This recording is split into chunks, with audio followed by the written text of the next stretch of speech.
So, she's supposed to be like this demon chick. She's modeled after Lady Death. If you're watching this video, you probably know who that is. As you can see, she actually has skin tone, so she's not going to really be the pale, corpse-looking girl.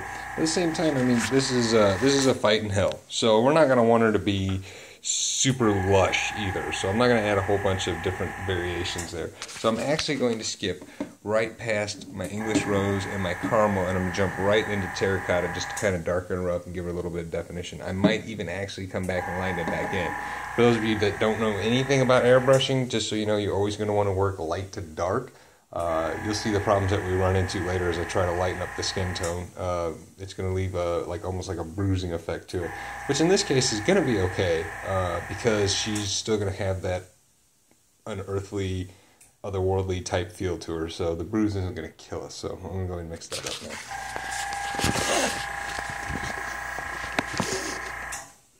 So we're going to use a little bit of water, throw that in our gun, the terracotta, mix it up.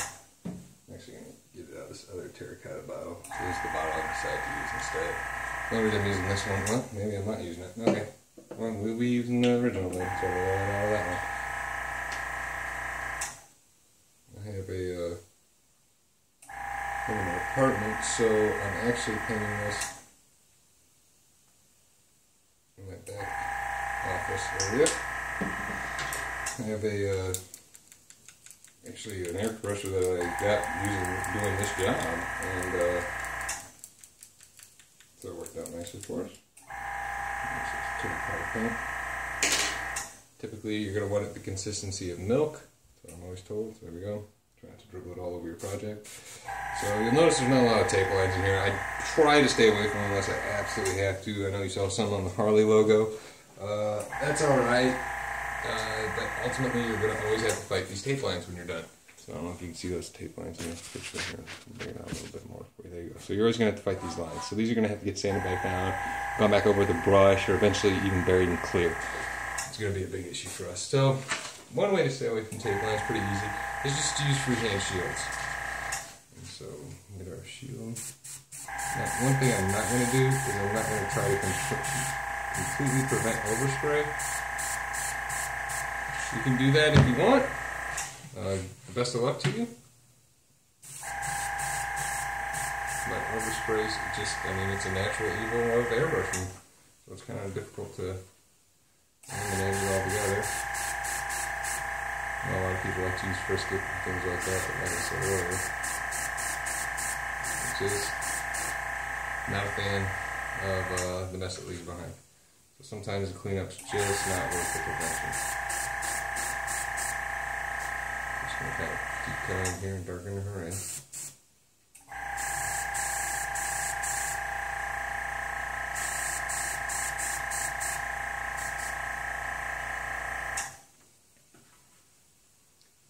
Like I said, I'm not really trying to paint any kind of overspray. In fact, it don't really matter. It doesn't really bother me if it carries over. It kind of adds the element of the blend. That's the ultimate appeal of an airbrush over most other tools, is the fact that you can come in and just kind of blend your work. Once it gives it that natural feel.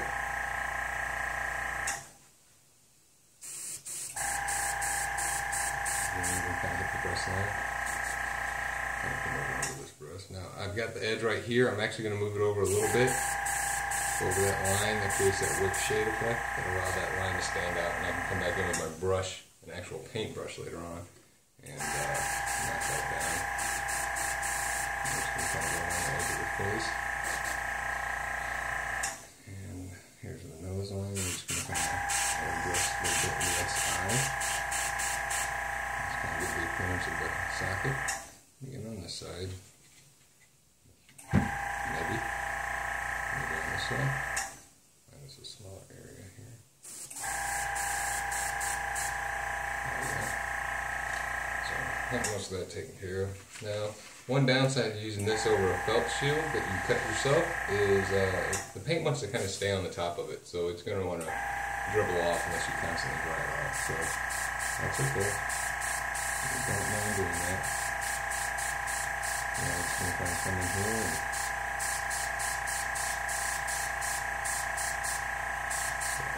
and get this sound lower.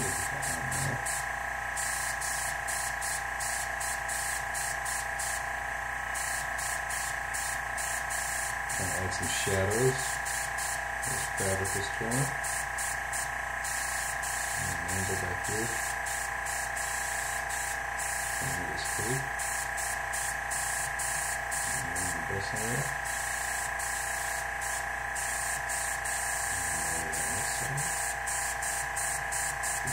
Drop shadow.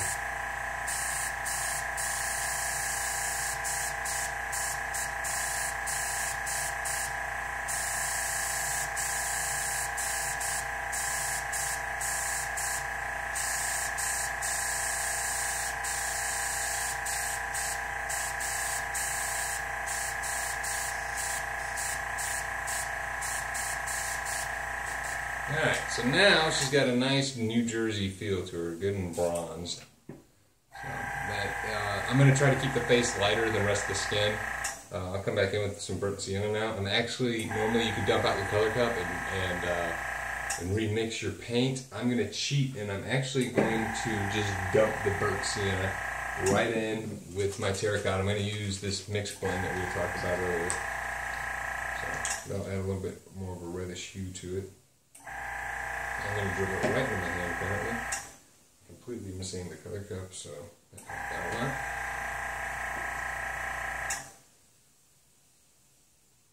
Right in here. Oh, and there you go. Excellent. If you don't want to get any paint on you, the best thing to do would be to not paint. I found that is the #1 technique to keeping paint off the camera.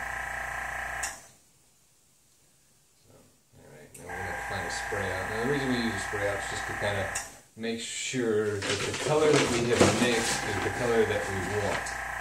And if you've ever mixed color, then you know that that's probably ever going to be the case. So a nice terracotta blend going, and I'm just going to kind of hold the gun down until I get the more red feel that I'm looking for. So still terracotta. There's a little bit more red, but not a lot. I'm almost at the bottom of the cup, so I'm going to go ahead and call that one good and rinse out the cup. And then just put the red paint into it.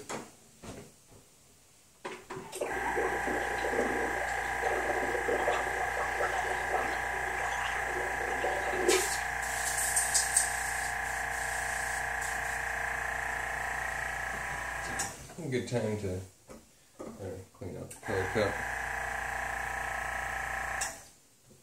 And the reason we're doing her skin tone first over everything else is because the skin tone is actually the furthest thing in the back, and because we do paint light to dark, even though that cape is behind her hair and her skin tone, it's actually on top of her skin tone underneath her chin, but it is behind her face. But it doesn't matter one way or the other because the cape's black. It's just going to be so much easier to clean that up than it would be to try to clean up her skin tone. So again, you can't really find a way to stop overspray, so the best way to do it is just to work with it. If you are constantly finding yourself that you're masking things off and unmasking and having to fix your tape lines and calm things back down, you should really just consider using a shield for a little bit. Maybe mask off the vast areas that you have to, fine, but just keeping it to a minimum best you can. Okay. Again, the red paint's actually already naturally consistency of milk. That's my little mix, so that's why that is. But again, it's just kind of a dark sienna, not spraying the color that we're going to want. So, and every time you make a pass at skin tone, so she's going to have 4 coats right now. This will be number 4. But every time you make a pass, it becomes a little bit more realistic. The other thing is, every time you make a pass, you're going to be using less of it than you did initially. So you should not be spraying the next coat as much as you're spraying the last coat. So for as long as the last coat took us, this coat will take even less time. So consequently, though, you need to be that much more careful with it too.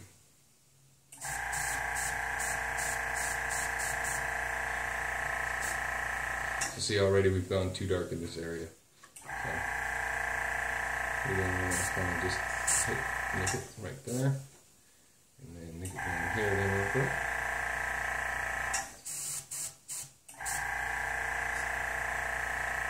And then under the brush. We're actually going to, this time we're going to use screw this here. Still got it a little high. So I'm going to just kind of freehand this for a second. Alright, so it's actually so loose paint that it's coming through the gun and causing me to have single action. Also could be the result of a dirty tip. I don't have music playing, I just don't have any on right now, so press the play button before I came over here. In case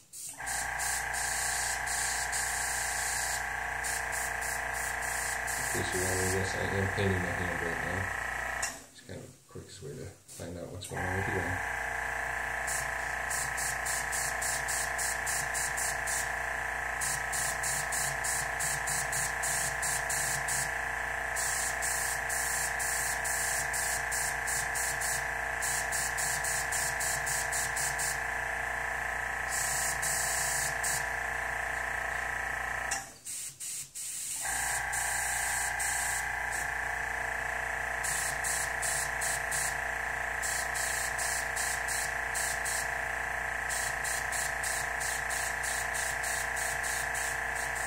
So still, it is a little dark in this area back here, okay? We're going to have to lighten it up. That's just kind of goes with the territory, but as you can see already, we are starting to get a little bit lighter in other areas.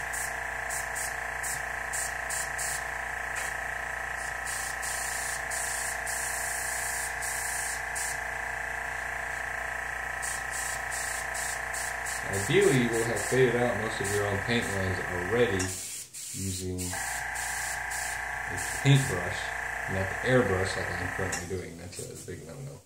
But, yeah, rules are made to be broken, all that good stuff. Now, one thing we did forget in our last pass is kind of airbrushing the hands.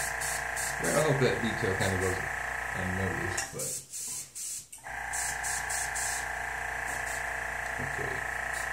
hopefully. I do want a little bit more of a straight line on this, so I'm going to put one back now.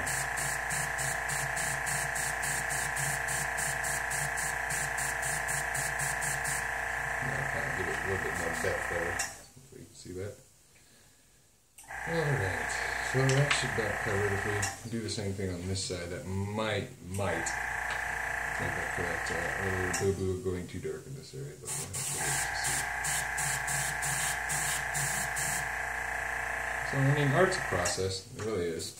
You're going to have to do, see now, that's really pushed the rest out. So, one way to stop that is just kind of push it down a little bit. Art's a process, just be forgiving with yourself, and just know that it's paint. Whatever you do, you can undo. Anything that goes wrong can be fixed, so don't flip out.